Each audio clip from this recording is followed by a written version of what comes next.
Did you know that wrist and hand pain could be coming from your tight shoulders or even your rib cage? It's not just your hands. RSI is more connected to your whole body than you might think. Hi, I'm Alexis Weidland, osteopath and co-founder of BlossomingMe and Healthy Learning Lounge. Join me as I take a deeper look. When you feel pain in your hands and wrists, the last place you might consider checking is your shoulders and your rib cage. But believe it or not, the alignment and mobility of your upper body play a crucial role in your hand and wrist health. Imagine your body as one chain. If one link is out of sync, it affects the rest. So that's exactly how poor shoulder and rib cage alignment can set the stage for repetitive strain injuries, or RSI, in your hands and wrists. Your shoulders and rib cage may seem far removed from your wrists, but they're actually closely linked. Nerves that come from your neck and muscles and tendons that come from your neck and rib cage become part of your whole shoulder complex or travel further down your arms, forming a network that allows you to move, lift and grip. When these are out of balance or restricted in your upper body, it pulls your shoulder complex out of its optimal position, causing the muscles of your arm to perform their actions from a compromised position. It's compromised for a few reasons. First, because nerve and blood flow becomes restricted due to muscle tension and altered position of joints and bony structures. And second, because the muscles need to perform their actions from this incorrect position, meaning that they're less strong in that position and they may rub on other structures that they normally wouldn't. This can cause tension in the muscles, tendons and ligaments all the way down your arm and hand, causing joint restriction, reduced mobility, plus reducing endurance and resilience of these muscles, making them more vulnerable to strain.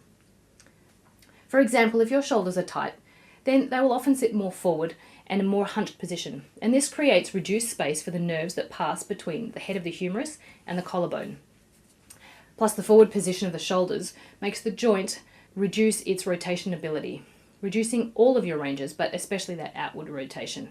And this puts extra pressure on many of the muscles that are sitting there and may cause rubbing of the muscles over the bones, creating inflammation and pain.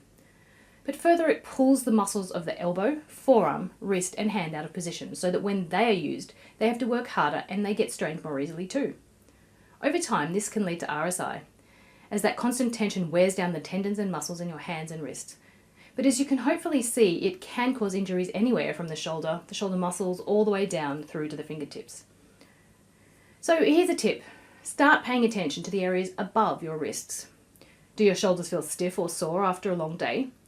If so, you may need to take some extra care to relieve tension in these areas to support your hand and wrist health. When your shoulders lack flexibility or are out of alignment, they limit the movement of your arms and wrists. Tight shoulders will often lead to forward head posture as well as the rounded back, which, as we discussed previously, not only creates tension in the upper body, but can also put pressure on your wrists by changing the nerve, blood and muscle actions. In addition to this, however, if there is limited movement in the shoulders, in order to be able to lift and move the way you want to, the muscles and joints of your arms, wrists and hands are forced to compensate. For example, you might have to reach with your fingers and elbow further to grab something, or place your wrist in an awkward position to carry. Or the muscles of your forearm and wrist have to take extra weight for something that would usually be supported by your biceps and the muscles of your whole shoulder complex. So here's another tip. Incorporate shoulder stretches and mobility exercises into your routine. Try gentle shoulder rolls, shoulder shrugs, and chest opening exercises. These can help to release the tension in the upper body, creating more mobility in your shoulders, and therefore reducing strain all the way through to your wrists. The rib cage provides stability and structure for the entire upper body. When the rib cage is restricted, whether due to poor posture, muscle tension, or shallow breathing, it affects the alignment and movement of your shoulders and then into the arms and hands. Rib cage dysfunction, where the rib cage becomes stiff or immobile, is especially problematic because it reduces the amount of space available for the nerves to run from the spine to the hands. When the rib cage doesn't move well, your body must compensate. This misalignment can create a ripple effect where tension in the rib cage leads to tension in the shoulders, which then affects the arms, elbows, wrists and hands. A study by the American Physical Therapy Association found that individuals with restricted rib cage movement were 40% more likely to experience chronic upper limb pain, including wrist and hand pain. So here's another tip. Try adding rib cage mobility exercises into your day. These could include deep diaphragmatic breathing, side stretches, and rotation movements, seated or standing. These exercises help to increase flexibility in the ribcage, promote better alignment, and reduce strain overall in your wrists. Treating RSI effectively means looking at the entire body rather than just focusing on your hands and wrists. Since so many factors, from your shoulders to your posture, can impact wrist health, taking a holistic approach is really key. When seeking treatment for RSI, some therapists will only treat the area of pain. Some might treat a little bit further up, but not holistically per se. For example, if you come in with wrist pain, they might treat the wrist and the elbow, or even the shoulder. Some practitioners, however, will look more comprehensively at you as a whole person. It is important to look at as many factors as possible, such as stress levels, as this will affect blood circulation, muscle tension, breathing, and ribcage function. Work activities and ergonomics. The way you're supported through your ergonomics makes a huge difference in allowing your body to function pain-free. And if we improve your mobility and muscle function, but you consistently aggravate your muscles or put your muscles into the wrong position for long periods of time, it isn't likely that treatment alone will then have the healing and pain-reducing outcomes that you would desire. Posture. As with ergonomics, your habits and positions as you stand, walk, and do things at home or in your rest time will also affect how you use your arms and what tensions are constantly affecting them and involved in your pain condition. Improving postural alignment via treating the pelvis, spine, and ribcage goes along with my previous point, but goes a little further to ensure all that the muscles and joints and fascia are able to perform their required actions correctly and to help to reduce or remove strains and tensions that may be reducing your ability to sit or stand with good posture.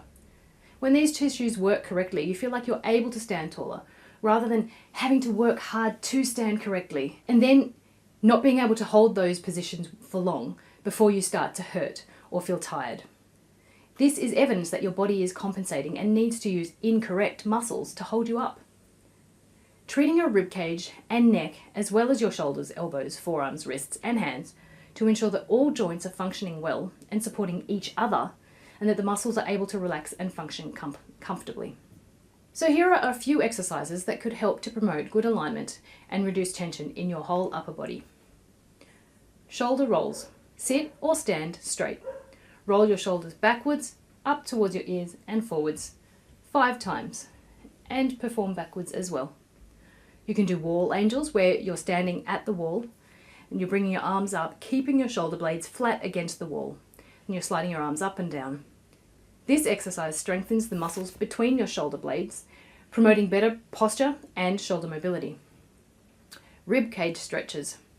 Doing twists and side bends, so just simple ones, down to the side, holding for 5 seconds and doing to each side, or rotating, similarly holding for 5 seconds, doing a few each side, and make sure you perform to both directions. Breathing exercises. Take a deep breath in through your nose, allowing your belly and ribcage to expand, and exhale slowly, possibly through your mouth, letting your ribcage gently contract. Try this for 2 minutes a day to improve your ribcage mobility. These exercises are simple, but when practiced consistently, they can support your whole upper body and relieve the strain that ultimately can lead to RSI. Your hands and wrists may be where you feel the pain of RSI, but the root cause often lies in your shoulders and ribcage. By improving the alignment and mobility of your whole upper body, you can significantly reduce the strain on your hands and wrists, providing more lasting relief from RSI, or helping you avoid them in the first place. Next week, we'll discuss how good posture and proper ergonomic setup can further protect your body from RSI, keeping your whole system in alignment. But for now, start incorporating these upper body exercises to support your wrists. You might be surprised at the difference that it could make. So that's it for today. Did it raise any questions or aha moments? If so, I'd love to hear them, so please put those in the comments section. I love answering questions. I hope you found today useful. And if you know someone who could use this information, please share it. Remember to comment, like, and subscribe. Until next time, and in health, bye for now.